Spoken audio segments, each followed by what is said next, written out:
According to the Old Testament, Noah and his family landed east of Shinar around 2500 BC, when the flood waters receded. Immediately east of Shinar is modern-day Iran or ancient Persia. Genesis 11:2. And it came to pass as they journeyed from the east, they found a plain in the land of Shinar, and they dwelt there.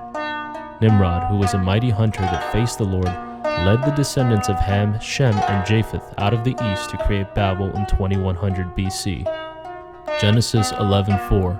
And they said, Go to, let us build us a city and a tower, whose top may reach unto heaven, and let us make us a name, lest we be scattered abroad upon the face of the whole earth. God saw that they were one people and one language, and used this to magnify themselves, and that nothing they could imagine to create would be impossible for them. So God confounded their languages, and scattered the descendants of Noah abroad. Some notable descendants of Ham, Shem, and Japheth are Javan, the founder of Greece, and Mizraim, the founder of Egypt, and Canaan, who founded Canaan where Israel is today.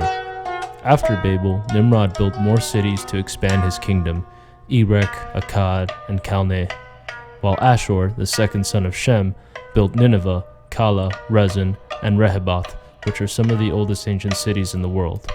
Both and Lagash, two of the oldest ancient cities, are said to have been founded around 2500 BC, not far off from the biblical account of when the descendants of Noah were scattered from Babel and went on to build their cities, nations, and kingdoms.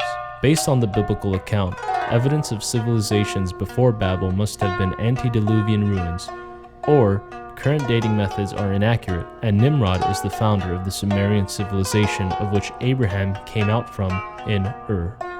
Roughly around the same time of 2500 BC, scholars believe the Harappan civilization, also known as the Indus Valley Civilization, was founded.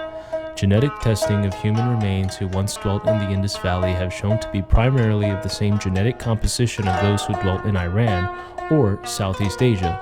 With this information, we can infer that the Indus Valley civilization of which Hinduism originated comes from the lineage of Elam, a descendant of Ham.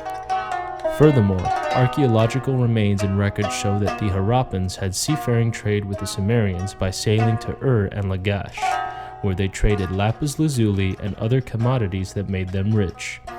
This further gives credit to the biblical account, as all nations are descendants of the same family, and would have known where their original homeland of Babel or Mesopotamia was. Likewise, the Egyptians kept their connections and traded with Sumer and the Harappans. Scholars believe the Great Pyramids were finished around 2560 BC. This seems to coincide with other dates, such as the founding of many Sumerian cities and the Harappan civilization. According to the Old Testament, Abraham left Ur in 2091 BC. By the time he got there, the Pharaoh was king of Egypt, as was Egypt occupied. This means that if the Tower of Babel was built in 2100 BC, there was only a 9-year period in which all of the descendants of Ham, Shem, and Japheth spread before Abraham was sent out from Ur by God. Could modern archaeology be wrong with radiometric dating methods? Could the genealogies in the Old Testament, which give us the dates such as the landing of Noah, the founding of Babel, and the departure of Abraham from Ur, be incorrect? Are both wrong? Is one right or the other wrong? Is it possible that both have some truth, or one has the full truth? I'll leave that for you to decide.